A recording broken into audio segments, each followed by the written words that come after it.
Aceh Explore menampilkan halaqah dari Masjid Raya Baitur Rahman Banda Aceh.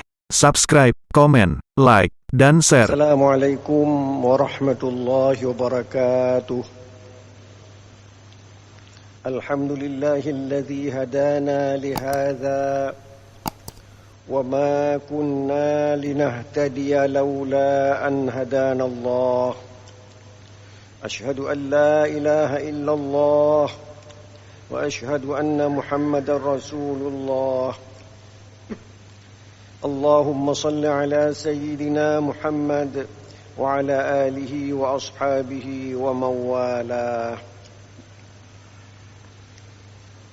Hadirin hadirat peserta halaqah maghrib pada Masjid Raya Baitur Rahman yang kita cintai ini, para pendengar radio Baitur Rahman, para pendengar radio Republik Indonesia Banda Aceh, para pendengar Serambi FM, dan para pendengar radio-radio lainnya yang turut serta menyebarluaskan halaqah maghrib yang berasal dari Masjid Raya Baitur Rahman Banda Aceh. Khususnya pemirsa TV Masjid Raya Baitur Rahman di mana saja Anda berada, marilah kita panjatkan puji dan syukur kepada Allah Subhanahu wa taala yang masih memberi kesempatan hidup kepada kita sehingga sampai kepada bulan Rajab tahun 1443 Hijriah.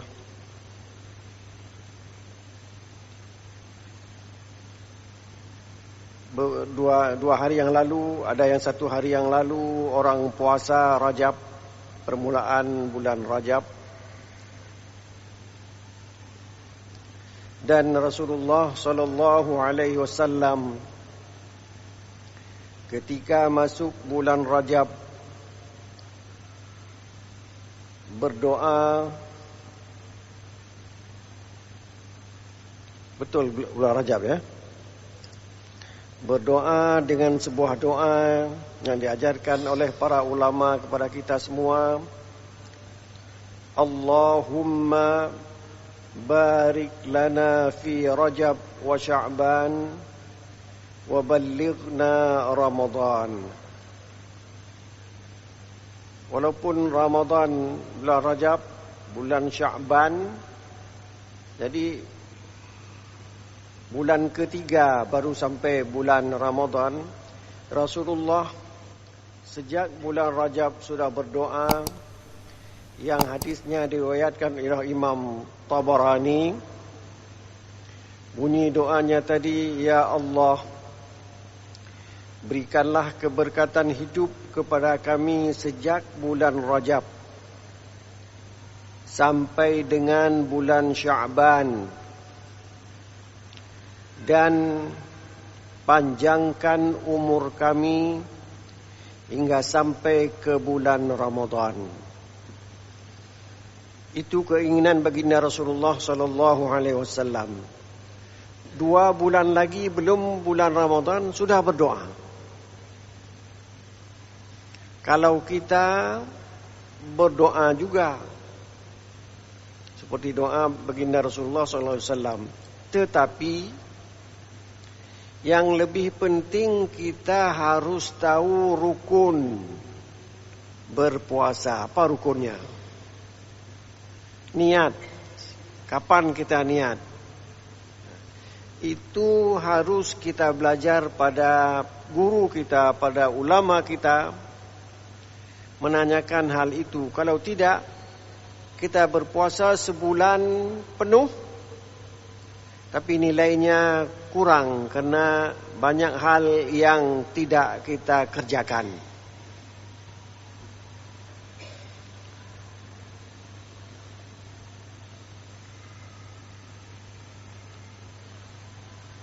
Jadi bau Ramadan sudah nampak, sudah terasa pada baginda Rasulullah sallallahu alaihi wasallam sehingga beliau berdoa. Kita juga pengikut Rasulullah juga begitu. Bau Ramadan sudah dekat. Kalau bulan Ramadan kita baca Quran, belajarlah pada ulama bagaimana cara baca Quran yang baik. Sebab banyak juga tadarrus yang ada di menasah-menasah. Bagus anak-anak itu membaca, tapi belum sesuai dengan tata cara baca Al-Quran. Bagi mereka yang tahu tajwid, itu akan merasa kurang. Dan jangan sampai kita datang ke menasah, kita bentak-bentak anak-anak itu. Jangan, sudah mau membaca Al-Quran kita bentak lagi. Kita ajarkan mereka supaya bisa baca Quran dengan tajwid yang betul. Ini yang kita harapkan sekarang. Sejak dari sekarang seorang bapa akan mengajarkan anak-anaknya tentang syarat-syarat berpuasa. Bagaimana pekerjaan apakah saja yang membatalkan puasa. Dan pekerjaan apa saja yang membatalkan pahala puasa, itu beda. Nanti saya kira di bulan puasa itu akan kita dengar ceramah. Ada yang mengurangi pahala. Ada pula yang batal sama sekali, seolah-olah dia tidak puasa. Ini perlu kita camkan sejak sekarang. Bukan untuk orang lain, untuk kita sendiri. Kalau ada kitab di rumah, kita baca kembali kitab itu. Atau kita baca lagi buku itu yang tertulis dengan bahasa Indonesia. Atau kita pergi kepada ustaz atau tengku yang mau mengajarkan tentang hal-hal yang terkait dengan puasa itu. Itu perlu kita ingatkan, karena puasa 2 bulan lagi akan tiba. Sambil kita beriktikaf menunggu waktu Isya, kita sambung cerita kita dalam surat Al-Hijr yang pada malam yang lalu kita telah sampai kepada ayat 77 dan sekarang sampai ke ayat 78.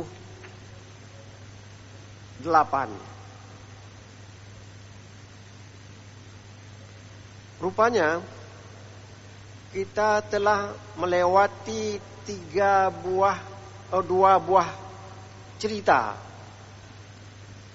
Kisah Al-Quran itu berbeda dengan kisah cerita biasa. Cerita biasa itu lebih banyak bumbunya.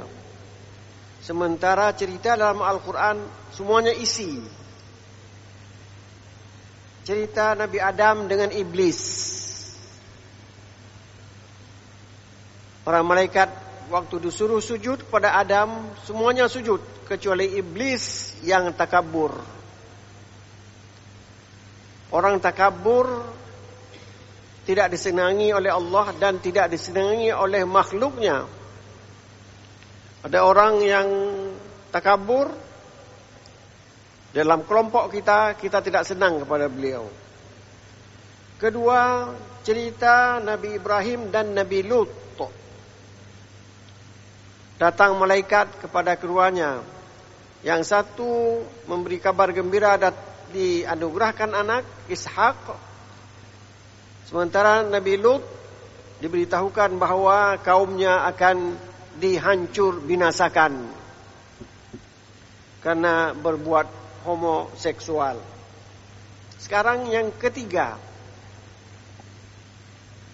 Ashab Aikah, yang nabinya bernama Nabi Syuaib. Ayat 78 berbunyi, A'udzu billahi minasyaitonir rajim. Wa in kana ashabul aikati lazalimin.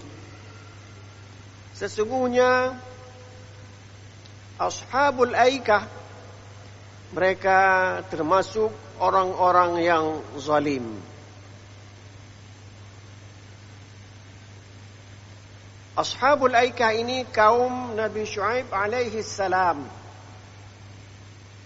Kanu ashaba ghiyadin.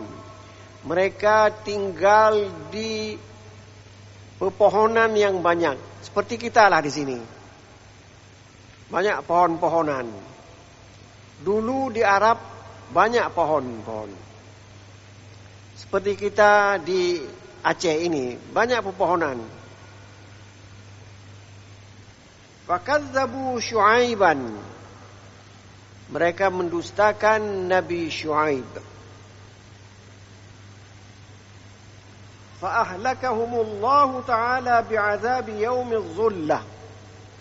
Lantas Allah membinasakan mereka dengan azab yang terjadi pada hari itu gelap. Kalau cerita di Al-Hijr ini sedikit sekali. Ayat 78, 79, hanya 2 ayat saja. Jadi cerita Ashabul Aikah, orang yang tinggal di perkampungan ada wadi yang banyak tumbuh-tumbuhan, mereka merasa sudah cukup dan tidak mau menerima dakwah Nabi Syuaib alaihi salam. 2 ayat saja. Karena mereka zalim, fantaqamna minhum. Kami binasakan mereka. Wa innahuma labi imamin mubin. Mereka berdua, rupanya Nabi Syuaib diutus kepada 2 buah kaum. Kaum pertama, Ashabul Aikah. Di jalan Hijaz menuju Syam, menuju Syria, menuju Palestin. Di dekat pantai Laut Merah. Disitulah terletak Ashabul Aikah. Dekat dengan Sinai.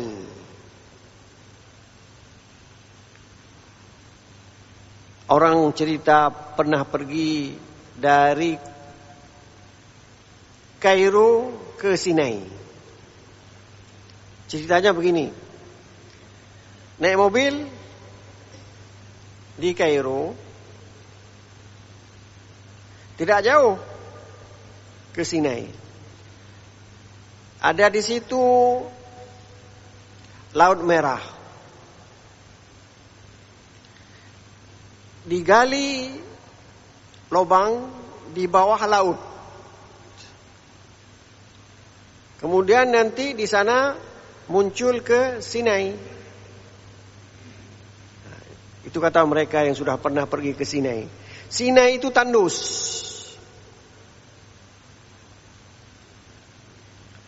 Jadi apa yang kita lihat di Brawi, kan ada di Brawi itu, di sana itu lebih besar lagi. Di atas itu adalah Laut Merah. Nah, begitu. Kalau bapak-bapak tidak percaya, pergi saja ke Kairo, lihat sana, mudah sekali. Begitu, ya. Jadi mereka karena daerahnya subur, lantas mereka sombong. Tidak menerima dakwah Nabi Syuaib. Nabi Syuaib tinggal di Madian. Madian dekat juga di situ. Jadi 2 perkampungan, satu Madian, satu lagi tempat Ashabul Aikah, 2 tempat itu. Kedua-duanya dihancurkan oleh Allah Subhanahu wa taala. Dan bekasnya sampai hari ini masih ada. Wa innahuma, yaitu kampungnya Ashabul Aikah dan Madian nama tempat, itu terletak di jalur jalan orang pergi ke Syam. Begitu. Sampai hari ini masih ada. Seperti mayatnya Fir'aun, sampai hari ini masih ada di Kairo, di kota Tahrir. Ada museum di situ. Kalau bapak-bapak punya uang, bawa saya saja ke sana. Saya jadi guide. Langsung kita bisa lihat tubuh Fir'aun yang masih utuh. Nah, begitulah. Jadi ceritanya hanya sedikit saja. Tadi cerita pertama tentang Adam dan Iblis. Cerita kedua Ibrahim dan Lut itu agak panjang sedikit. Karena datang para malaikat. Nabi Ibrahim takut. Datang ke rumah Nabi Lut. Nabi Lut juga curiga, ini siapa orangnya. Lantas datang penduduk di kampung Nabi Lut, melihat jejaka yang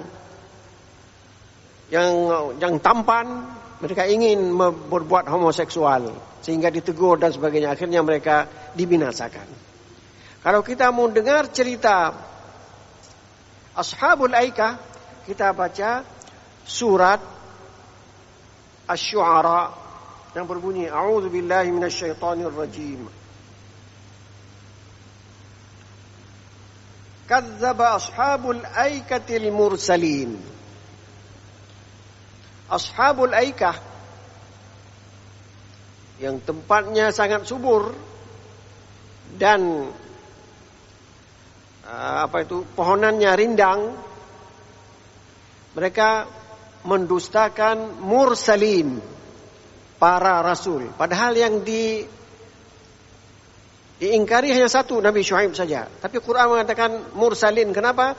Menentang Nabi Syuaib berarti menentang Nabi Ibrahim, menentang Nabi Lut, menentang. Karena agama yang dibawa oleh para nabi itu agama tauhid.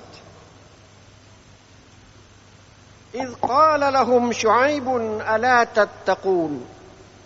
Ketika Syuaib berkata, kenapa kalian tidak bertakwa? Bertakwa itu apa? Melaksanakan yang disuruh oleh Allah Subhanahu wa taala, meninggalkan yang dilarang oleh Allah Subhanahu wa taala. Itulah takwa. Sesuai dengan kemampuan kita. Ketakwaan itu berbeda-beda sesuai dengan kemampuan orang. Ada orang yang sanggup salat malam.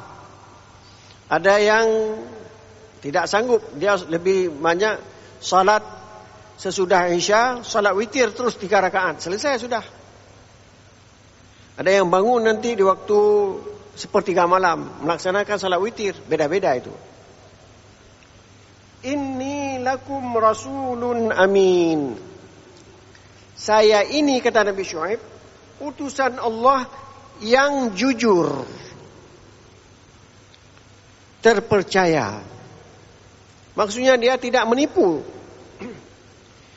Bagaimana diutus? Ya begitu dia sampaikan. Nabi Muhammad juga begitu. Para nabi tidak pernah menyelewengkan dakwah itu. Fattaqullaha wa ati'un. Bertakwalah kepada Allah dan ikutilah apa yang saya katakan. Kita bertakwa kepada Allah, umat Islam, mengerjakan apa yang disuruh atau dikerjakan oleh Nabi. Nabi salat subuh 2 rakaat. Kita salat subuh 2 rakaat. Tidak tambah-tambah.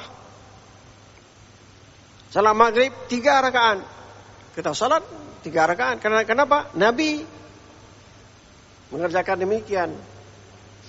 Dan Nabi Syuaib mengatakan, "Wa ma as'alukum alaihi min ajrin in ajriya illa ala rabbil alamin."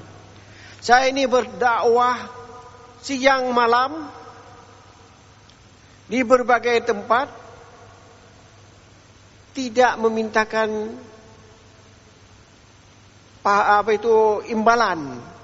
Nyonya dari bengah sampai bayi tertuh ribe. Tidak. Tidaklah saya minta ajr, ganjaran.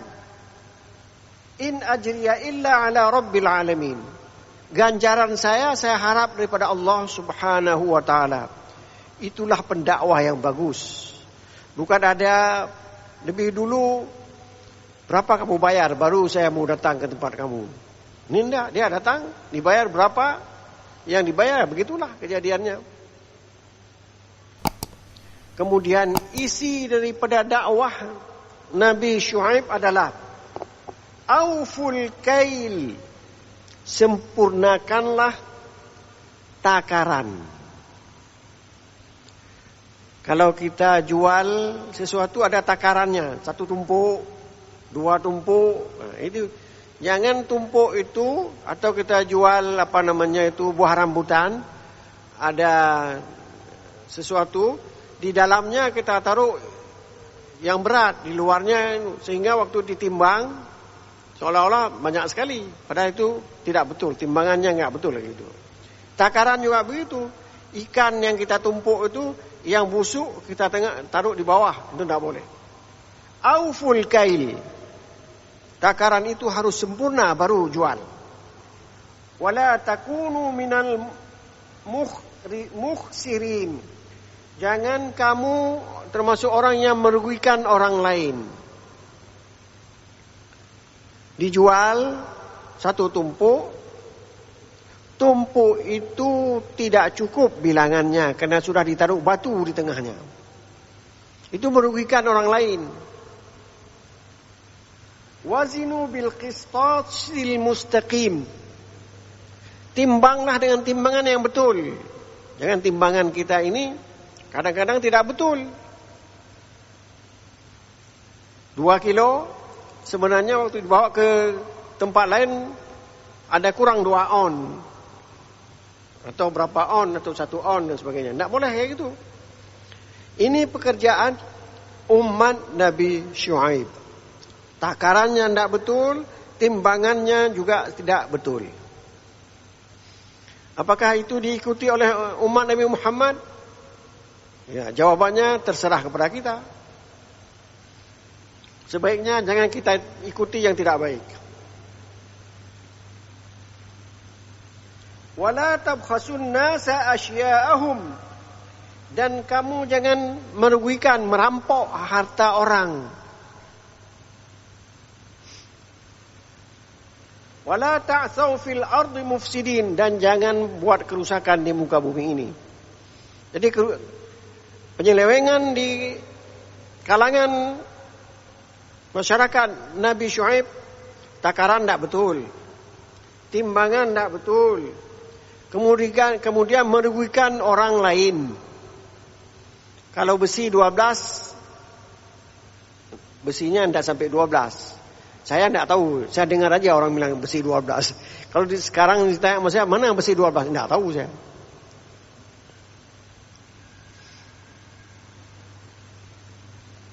Wala ta'tsaw fil ardi mufsidin, jangan buat kerusakan di muka bumi ini. Batang kayu jangan dipotong sembarang batang kayu, sehingga terjadi banjir. Banjir di atas gunung sudah ada banjir. Dari mana? Karena air tidak diserap lagi. Wattaqul ladzi khalaqakum wal jibillatal awwalin. Bertakwalah kepada Allah yang telah menciptakan kamu dan umat-umat sebelum kamu. Ini dakwah Nabi Syuaib kepada kaumnya. Qalu, lantas mereka menjawab. Coba dengar apa jawaban mereka. Coba dengar jawaban kaum Nabi Syuaib yang termaktub dalam surat Asy-Syu'ara ayat 176 sampai sekian. Sampai 191. Kalau tadi di Hijr hanya 2 ayat saja. Di sini lebih panjang lagi. Qalu innama anta minal musahharin. Mereka mengatakan, kamu Syuaib orang yang sudah kena sihir. Dia ngomong macam-macam kamu. Karena sudah kena sihir kamu. Jadi Nabi Syuaib bukan tukang sihir, tapi kena sihir dari orang lain. Lantas dia berdakwah di masyarakatnya. Ini tuduhan kepada Nabi Syuaib. Wa ma anta illa basyarum mithluna. Kamu seperti kami juga. Jangan macam-macam kamu sok. Nah gitu. Seolah-olah utusan Allah. Kamu sama dengan kami apa? Apa yang kami makan itu juga yang kamu makan. Demikian jawaban masyarakat dari Nabi Syuaib tadi. Wa inna zunnuka laminal kadhibin. Kami yakin engkau pendusta. Gitu. Untuk Nabi Muhammad juga begitu dikatakan oleh orang Quraisy. Kita penceramah juga dikatakan macam-macam. Mupu ya pegah nyanyian tapi. Ya, gitu kan. Fa'asqit alaina kisafan minas sama' in kunta minas sadiqin. Udah Syuaib, jangan banyak ngomong lagi kamu. Kalau kamu punya Tuhan dan Tuhan kamu itu dapat mengazab orang yang menentangnya, silakan bilang sama Tuhan kamu. Fa'asqit alaina. Coba turunkan, jatuhkan kepada kami awan atau angin yang kencang untuk menghabiskan kami. Coba. Jangan ngomong doang, ngomong saja. Qala rabbi a'lamu bima ta'malun. Nabi Syuaib tidak mau dia menghancurkan orang-orang di sekelilingnya. Dia bilang, apa yang kamu katakan, apa yang kamu kerjakan, Allah tahu. Yang mengazab Allah. Nanti kalau datang azab Allah, bukan salah saya. Fakadzabuhu. Didustakan lagi. Fa'akhadhahum azabu yawmiz zullah. Innahu kana azab yawmin azim. Turunlah angin panas yang menghancurkan mereka semuanya. Mereka tergeletak mati dengan angin yang panas itu. Pada hari yang gelap, mungkin ada awan menutupi matahari, datang angin panas, mereka semuanya hancur. Inna fi dzalika laayatan wa ma kana aktsaruhum mu'minin. Itulah tanda-tanda keagungan Allah. Tapi mereka tetap tidak mau beriman terhadap dakwah Nabi Syuaib alaihi salam. Itu cerita. Apa tujuan cerita itu? Agar kita tidak menentang Nabi Muhammad sallallahu alaihi wasallam. Jangan ada orang yang menginjak-injak Quran. Jangan ada menghina Al-Quran. Itu firman Allah. Kamu tidak mau percaya, silakan. Tapi jangan ganggu orang percaya. Kami beriman bahwa itu kalamullah. Dan kami berpahala membacanya. Dan isinya itu berfaedah untuk kami. Apa faedahnya? Inna Qur'an al-fajri kana mashhuda. Sesungguhnya baca Quran dalam salat subuh itu disaksikan oleh malaikat yang akan naik ke langit dan malaikat yang turun ke bumi. Jadi perbedaan yang satu turun, yang satu dilihat, disaksikan, diceritakan kepada Allah Subhanahu wa taala. Ini jamaah tetap di Masjid Raya Baitur Rahman. Dilapor itu. Dan Allah tahu siapa yang menjadi jamaah tetap di Masjid Raya Baitur Rahman ini. Ini cerita Ashabul Aikah yang mendustakan Nabi Syuaib alaihi salam. Mereka menentang Nabi Syuaib dan bahkan meminta turunkan azab. Kalau betul-betul ada Tuhan yang sanggup menurunkan azab. Sekarang pindah cerita kepada cerita yang keempat. walaqad kadzdzaba ashabul hijril mursalin. Surat ini surah Hijr. Inilah cerita ashabul hijr. Ashabul hijr adalah kisah Nabi Saleh. Nabi mereka Nabi Saleh. Hijrun itu batu. Jadi mereka tinggal, ada batu di sekelilingnya, seolah-olah mereka aman. Tidak ada satu orang pun yang bisa menyerang kami. Kami tinggal di tempat yang kokoh sekali. Jadi ada sementara orang karena sudah buat rumah besar sekali, merasa aman. Tidak apa-apa lagi. Ini saya kalau masuk pencuri, udah saya pakai CCTV. Kelihatan. Jadi saya aman. Apakah betul aman?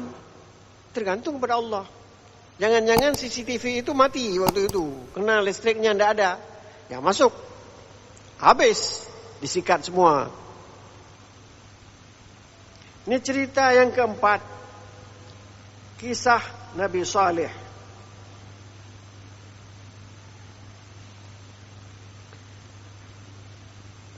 Penduduk Nabi Saleh itu adalah kaum Tsamud.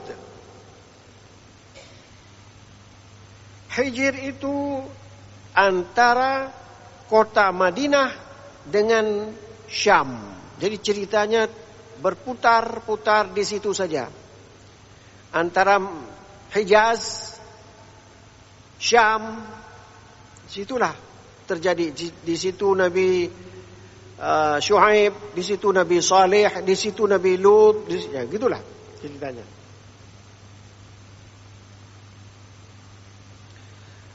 Nabi Saleh ada mukjizatnya. Mukjizatnya itu adalah unta. Saya tidak bisa paham. Apa unta itu? Apa yang sudah menjadi mukjizat unta itu? Saya tanya sama guru saya. Dijawab. Unta itu dianggap mukjizat karena pertama, dia keluar dari gunung. Dia ada batu, tiba-tiba keluar seekor unta. Nah, itulah yang mukjizatnya. Kalau unta biasa yang mula-mula kecil, kemudian itu biasa dengan unta. Saya juga punya unta, misal kata orang lain. Ini enggak. Unta itu keluar dari bebatuan yang ada di gunung. Satu. Waktu ini sudah habis. Nanti kita sambung kalau ada umur kita. Kita akan teruskan cerita ini. Yang penting kita harus tahu kenapa Allah mengirimkan seorang rasul kepada sebuah umat. Karena umat itu sudah menyeleweng. Mudah-mudahan kita ini tidak menyeleweng daripada aturan Allah. Waktu azan berkumandang kita pergi ke masjid. Waktu kita menjual barang-barang kita tidak menipu orang lain. Mudah-mudahan kita akan menjadi penghuni syurga insyaAllah. Wassalamualaikum warahmatullahi wabarakatuh.